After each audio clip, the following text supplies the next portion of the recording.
We have this imagination in our church that the fully funded pastorate is the way to go. It is a fully funded pastorate with benefits, ideally Board of Pensions in the Presbyterian Church.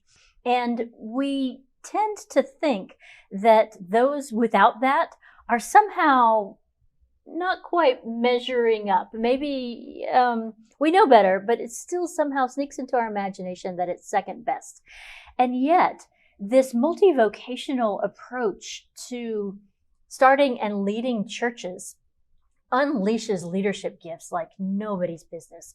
So many people step up to the leadership roundtable in the face of no one leader being full-time and being expected to be leaned on so much.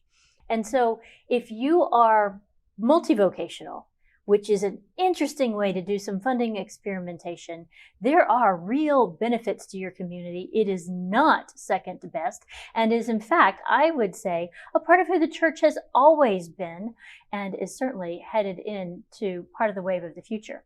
In the Presbytery of Greater Atlanta alone, there are 89 churches, and 33 of those 89 churches are led by people who are either volunteer pastors or part-time pastors. Those are the charter churches.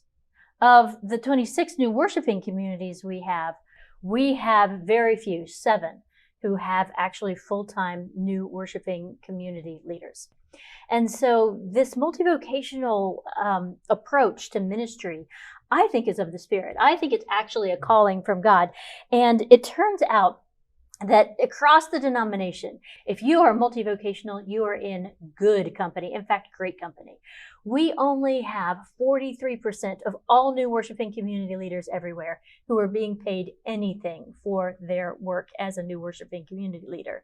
And often that 43% that are being paid something are actually pretty much getting the offering that they collect at the end of the year to say thank you to a fantastic central leader who really has been making a huge difference in the community. So 43% of all new worshiping community leaders get paid something. That's pretty huge.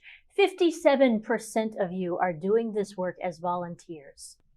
That may or may not be sustainable for the long term, but it is what some people are doing now, and it's what some people imagine going forward. It's just the way it's going to work. And that is a sense of discernment and call for each of you.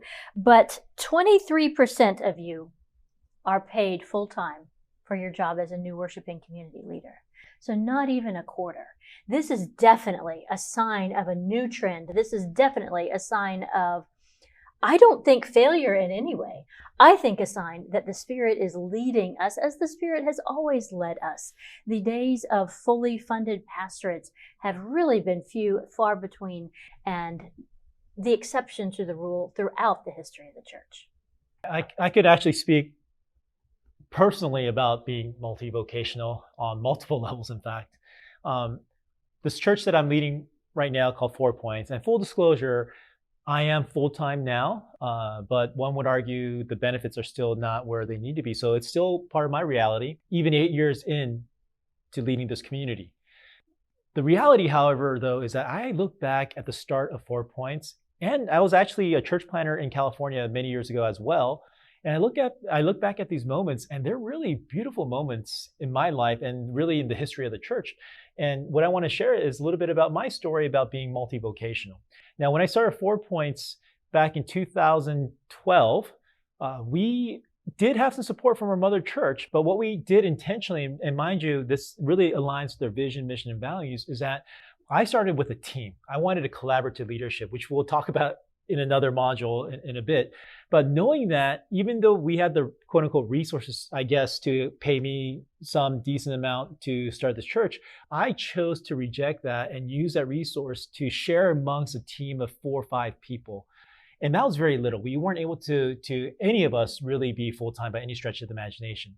But we symbolically shared that resource amongst a team of 5. And each one of us all had a part-time to full-time job.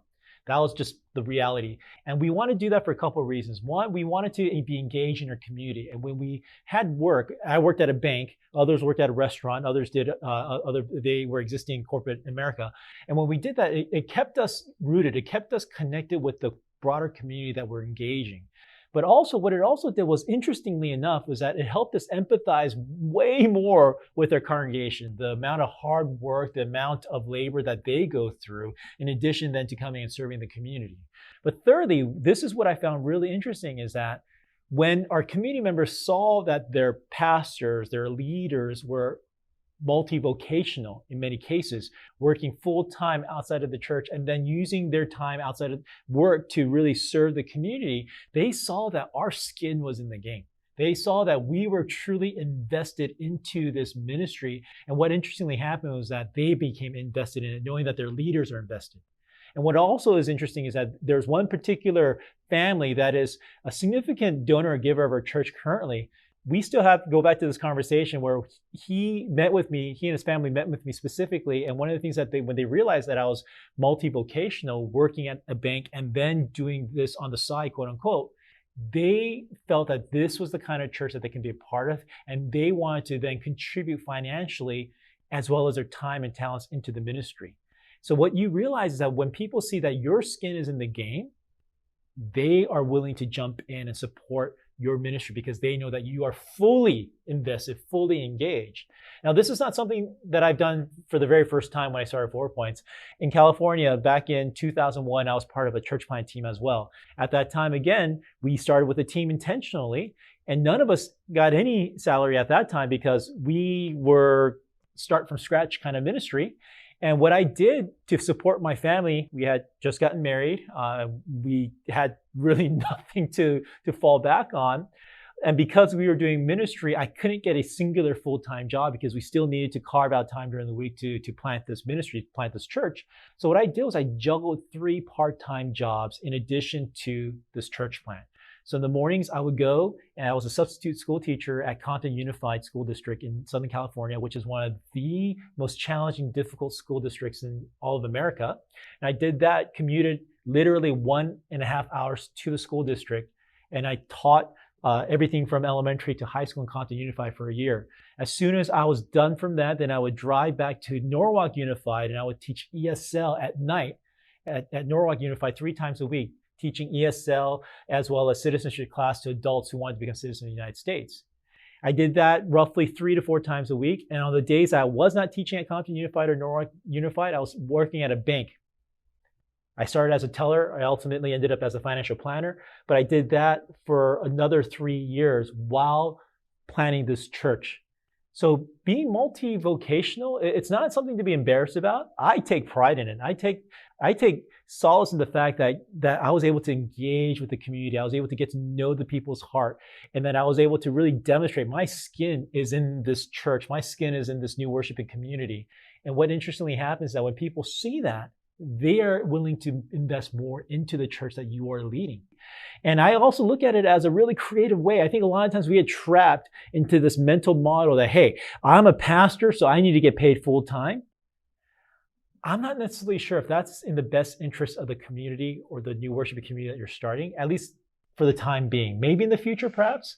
But I think really for us, what was the driving factor, even in our decision, even in my decision to be multi-vocational when I was in California nearly 20 years ago, bivocational, multi-vocational when I started 4 Points, it was intentional. It was something that wasn't done accidentally. It wasn't something that we kind of like stumbled upon, but it was done intentionally for the vision and the mission of our call. And we look back at that and we really see also, and this is the beauty of it, when we look back at that part of our history as a church, we see God moving in that time. We see God being so faithful. We see God using my bivocation, multi-vocational context to bring more people to the community and to the church, but also then using that as an opportunity for people to really invest and serve and partner and lead with me in this community. So we look at it as a really rewarding time, and it's something that shouldn't be kind of thrown away. It should not be dismissed, because I would imagine that most people that I'm speaking to right now may relate to what I'm talking about. I think it should be something to be embraced. and something to really lean into, because I think there's going to be so many opportunities and rewards that you and your congregation, your community will find as a result of going down and traversing this path.